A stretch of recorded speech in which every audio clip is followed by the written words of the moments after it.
I have to stay busy. Start your engines. Sugar is back for an all-new adventure, but this time around, things may be a little less sweet for the Daredevil. Police! Who do you work for exactly? You're gonna try to think your way out of this. I'm gonna keep doing my job. I don't think so.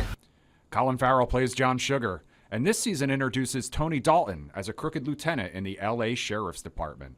The stars tell me the two characters could not be more different. Empathy is obviously a huge part of John Sugar, who he is, as his belief in human decency. Is that a trait that you share with the character? Because, I mean, even as a human, sometimes it can be hard to practice humanity. Oh, yeah.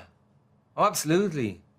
Oh, the world tempts you constantly to be the worst version of yourself through people, you know, flipping you off or cutting you off or stealing your grub or taking a job or cheating on you, or you know what I mean? There's all sorts of human situations that we day-to-day find ourselves in that ask us to respond from our basest instincts. And the idea with humans is we're supposed to have a degree of consciousness where we get to take a breath, chill for a second, and have an idea about how we want to move through that issue that we're staring in the face. That's in theory, but it's very hard to, you know, geez. John Sugar is a really deeply empathetic, fundamentally kind being from another planet, but, you know, sentient being who has his challenges. And in this season, particularly, I think more than the first, he has certain emotions and feelings call up that compel him to act in certain ways that he ends up questioning also. But for me, he's kind of, there's a kind of an aspirational aspect to him, because he does receive the slings and arrows, and he takes it on the chin a lot of the time, and he still tries to do what he believes is right and what he believes is noble and what he believes is best, you know. And he's got this optimism. He believes, where you're alluding to finding it hard to act like a human being, you know, he believes in the fundamental decency of human beings, which is a very hard thing to believe in the world that we share when we look at all the division and all the cruelty and all the violence, you know? Colin and I talked about how Sugar, the character, is very aspirational. He's always kind of trying to do the right thing. Ray Vega, on the other hand, strikes me as sort of like a little bit of a counterbalance, a counterpoint to that. Someone who may have started out that way, trying to do the right thing, but then maybe has seen a little too much. Yeah, that's exactly what it is. You know, funny you should say that, but that's the way that I kind of you know, got on board with this. I figured, you know, he's sort of a mirror. He's a loner. He's kind of lost in this city, lost his way. But you know, John Sugar he's kind of more of a humanist. You know, he tries to see the good in people, and the other guy's completely lost. He's lost his way. He's in a destructive path, and you know, as the story unfolds, you just keep going, man, this guy just doesn't care. You know, it's kind of like in Training Day, this Denzel, you know, Alonzo, where you're going, well, how is this going to end for this guy? You know, he's just going off the cliff right now, and that's kind of what we went for on that. One question. Where are you from? Can we skip that one? If you haven't seen season 1, it features a massive plot twist halfway in. Spoiler alert. Sugar is actually an alien from another planet, which means this neo-noir series is also a sci-fi one. Why, in your opinion, do sci-fi and neo-noir sort of work so well together? And then how do you kind of balance keeping the story grounded with what audiences fell in love with as we head into season 2?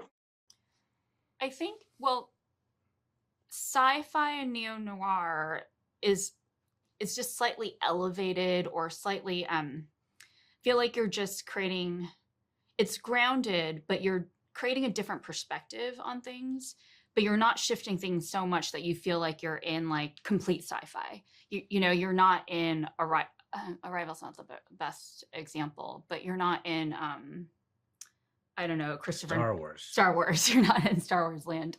Sam's like, come on, guys. Come on, guys, it's Star Wars. So I think that bringing a different perspective with that kind of genre mashup is what's really fun about this show, and the exploration of Sugar, the character, and his perspective on our very grounded world. Showrunner Sam Catlin says he sees it less as an alien story, though, and more as an immigrant story. We talked about him much more as an immigrant or as a stranger than we did as an alien.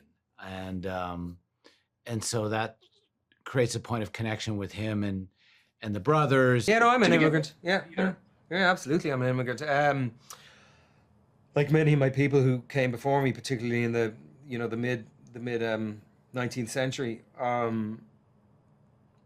I know Sugar's an immigrant. I know in the second season that we explore, not in a generalized or truly political way, the show isn't that way designed, but we explore through the very personal experiences of Danny and Chi, played by Jin Ha and Raymond Lee. We explore the immigrant story of these two brothers who moved from Korea to Los Angeles to live a better life, to find a better life and existence for themselves. So I really respected that part of the second season and was really engaged with it personally. And Raymond and Jin did such an amazing job with the performances. But I see it even more simple than being an immigrant story. I just see it fundamentally as being a story about human beings and what we feel and how we move through the world and how we struggle and how we deal with struggle and all that stuff, told through obviously the metaphor of this quote unquote other. Once you get past the initial shock of the alien, if you really take a step back, and it's more about that. It's more about understanding each other as humans, and of trying to find a good job, and and finding the best of things, and interacting with people who are from different places. There is this sort of hidden, I guess, message in the season, for one and in two, about that kind of immigrant concept. Los Angeles. It's a big city, but it gets lonely. The city of Los Angeles plays an important role in the show, almost as its own character. LA is so central to this show. Why do you think it is like the perfect setting for the themes and the journey of Sugar Season 2? Well, I think first of all, the fact that they kind of do a love letter to LA is very in tune to this sort of noir detective, alone going through the streets trying to find somebody.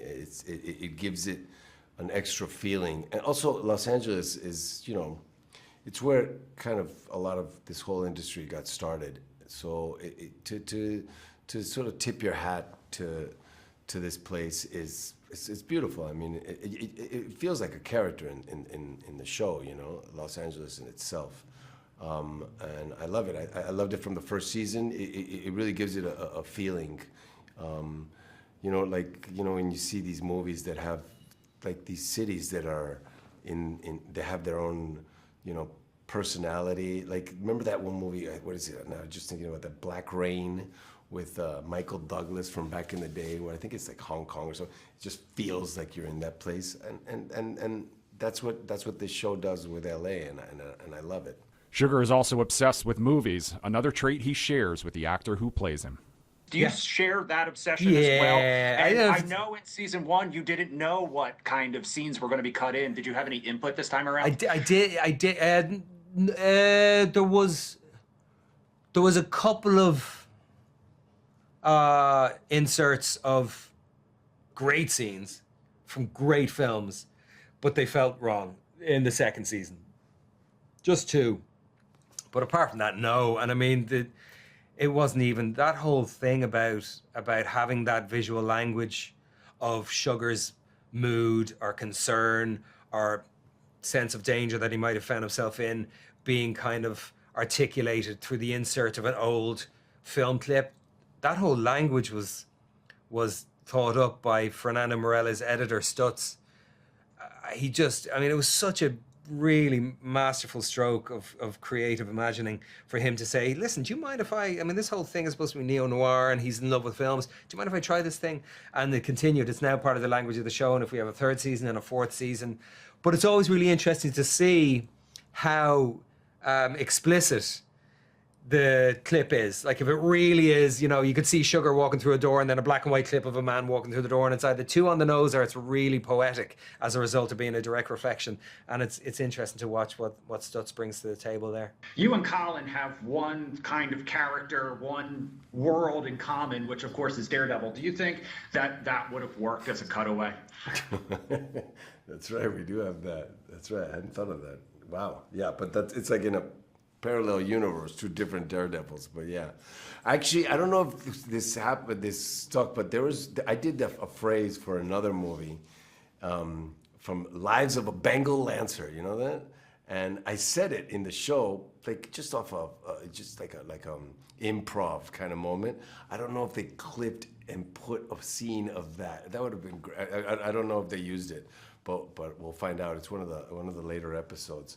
But yeah, I mean, I love that they have these references of movies. It reminds me of that show Dream On. Remember that show from back in the day where he's just, you know, he grew up watching film so much that everything is a reference, which goes back to the whole alien thing with Colin. It's like, this is how he feels like you have to act as a human, you know?